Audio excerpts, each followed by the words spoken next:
We start by importing TensorFlow as TF.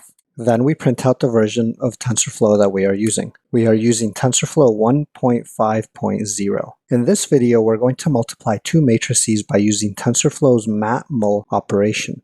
The first matrix will be a TensorFlow tensor shaped 3 by 3 with min values of 1, max values of 10, and the data type will be int32. We use TensorFlow's .get_variable, and we give it the name random int var 1 to 10.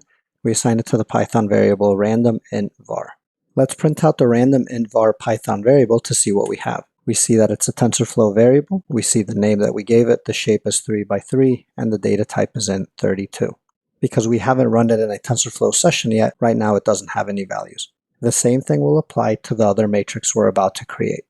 The second matrix we create will be a TensorFlow tensor shaped 3 by 3 with integers 1s for every element with the data type of int32. In this case, we're using TensorFlow.ones operation, and we're assigning it to the Python variable tf_int_ones.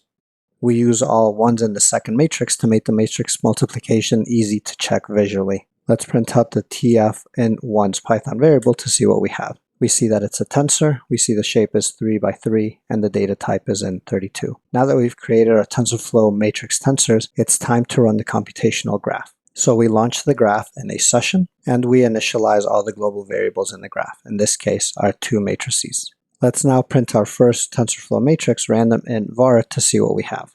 We see that it's a 3 by 3 matrix, and we see the numbers are between 1 and 10, and they are all integers. They don't have any decimal points.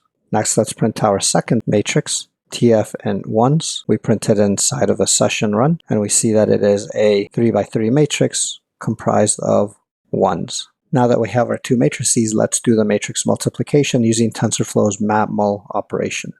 So we do TensorFlow.matmul. We see random int var, comma, tf_int_ones. It's important to remember your matrix multiplication rules so that your columns match your rows. In this case, we're multiplying a 3 by 3 matrix against a 3 by 3 matrix, so we don't have to worry about that too much because we're multiplying two square matrices, and we're going to set the product equal to the Python variable tf_matrix_multiplication_prod. Let's check our results. We see 14, 14, 14, 19, 19, 19, 23, 23, 23. Alright, so let's do the visual inspection of results. So this was our first matrix, and we're multiplying it times the second matrix. So 4 times 1 plus 3 times 1 plus 7 times 1. So you can see now why we use the ones. We can just do the addition of this. So 4 plus 3 is 7, plus 7 is 14. So we get 14.